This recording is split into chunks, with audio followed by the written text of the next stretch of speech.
அன்பார்ந்த இறைமக்களே, கிறிஸ்துவின் மறுப ஜபக்குழியின் வாயிலாக இன்று உங்களை சந்திப்பதில் நான் பெரும் மகிழ்ச்சி அடைகிறேன். மக்களை, சந்தோஷமாக இருக்கீங்களா? நிறைவாக இருக்கீங்களா? மகிழ்ச்சியாக இருக்கீங்களா? மன அமைதியாக இருக்கீங்களா? மக்களே, மகிழ்ச்சியும் மன அமைதியும் இறைவன் தந்த வரப்பிரசாதம் அல்லவா?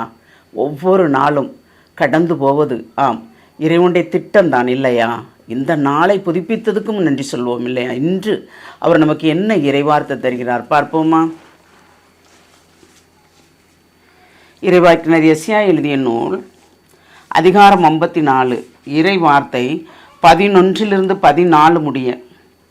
துயருற்றவளே, சூறைக்காற்றால் அலக்களிக்கப்பட்டவளே, ஆறுதல் பெறாது தவிப்பவளே, இதோ மாணிக்க கற்களால் உன் அடித்தளத்தை அமைப்பேன், நீல கற்களால் உன் நிலைக்களத்தை நிறுவுவேன், உன் கால் மடங்களை சிவப்பு கற்களாலும் உன் வாயில்களை பளிங்கு கற்களாலும் உன் மதில்கள் அனைத்தும் விலையுயர்ந்த கற்களாலும் கட்டுவேன். உன் குழந்தைகள் அனைவருக்கும் ஆண்டவர் தாமே கற்றுத்தருவார். உன் பிள்ளைகள் நிறைவாழ்வு பெற்று சிறப்புறுவர்.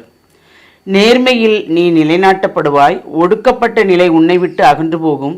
நீ அஞ்சாதே, திகில் உன்னை அணுகாது. Praise the Lord. நேர்மையில் நீ நிலைநாட்டப்படுவாய். ஆண்டவரோட சேர்ந்து நடக்கும்போது நமக்கு எப்படி இருக்கும்? அவர் கொடுக்குற இந்த அனைத்து வார்த்தைகளையும், மாட மாளிகள் கூட கோபுரங்கள் எல்லாமே, இந்த எல்லாமே ஆன்மாக்குரிய செயல்கள் தான் எல்லாமே இல்லையா? நாம் தூய்மையாக இருக்கும்போது அனைத்தையுமே அவர் நிர்வார். ஏன்னா அவரை விட்டு நாம் விலகும் போது படுகின்ற துன்பங்களும் துயரங்களும், அவர் கொடுக்கின்ற வார்த்தைகள், அவர் உணர்த்துகின்ற வார்த்தைகளை நாம் கேட்காமல், செவி கொடுத்து கேட்காமல் இருக்கும்போது தான் நமக்கு துயரம் வருகிறது, நாம் அலக்களிக்கப்படுகிறோம்.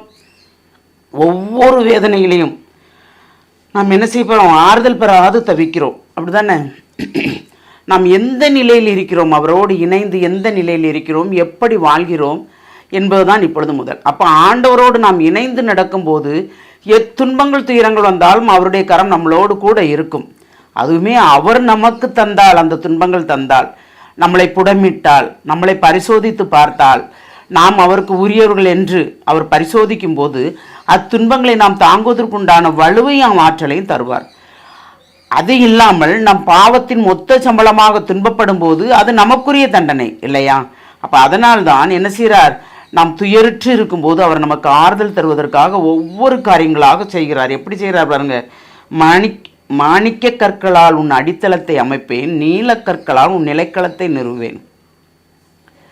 நம்மளை வைரம்பாஞ்ச ஆன்மா போல் நம்மளை திடப்படுத்தி நம்மளை தேற்றி ஒவ்வொரு காரியத்துக்களும் கொண்டு வருகிறார் இல்லையா? ஒவ்வொரு நம் இருக்கின்ற இடம், நம் உடம்பே திருச்சபைக்கு சொந்தமானது போல் இல்லையா? திருச்சபைக்கும் நமக்கும் ஒரு உடன்படிக்கை போல். அப்போ நாம் திருச்சபைக்குரிய மக்களாக இருக்கும்போது நாம் எந்த நிலையில் இருக்க வேண்டும் என்பதை இது வெளிப்படுத்துகிறது இல்லையா?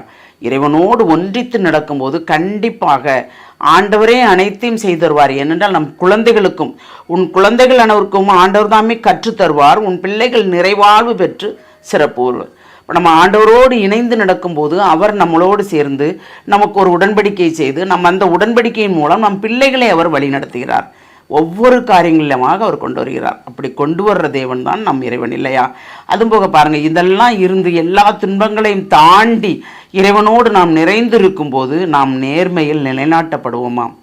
ஒடுக்கப்பட்ட நிலை நம்மை விட்டு அகன்று போகுமாம். ஏனென்றால் இறைவனை விட்டு நாம் நகண்டு போகும்போது தான் நாம் ஒடுக்கப்படுகிறோம், பிறரால் துன்புறுத்தப்படுகிறோம், அவமானத்துக்கு உள்ளாகிறோம் இல்லையா? அவரோடு வரும்போது எல்லாமே அகன்று போகும்போது நாம் ஏன் அஞ்சணும்?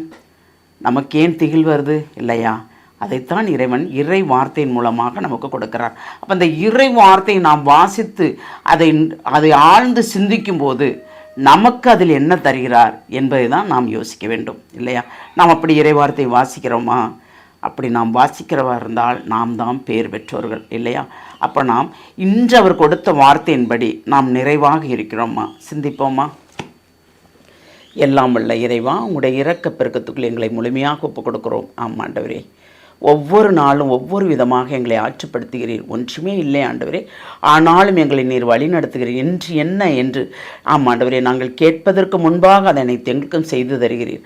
ஆனால் நாங்கள் தான் கீழ்ப்படியாமல் உம்மை சொல்லுக்கு காது கொடுக்காமல் நிறைய துன்பப்படுகிறோம். ஆண்டவரே, துயறுகிறோம், அலைக்கழிக்கப்படுகிறோம் ஆண்டவரே.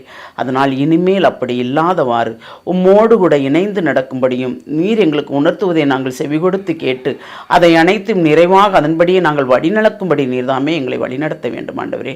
இந்த வரங்களை தரப்போகிற கிருபைக்கு நன்றி கூறி எங்களை முழுமையாக உம்முடைய இரக்கத்துக்குள் ஒப்புக் கொடுக்கிறோம். ஜெபம் கேட்கும் நல்ல பிதாவே. ஆமேன், ஆமேன், ஆமேன்.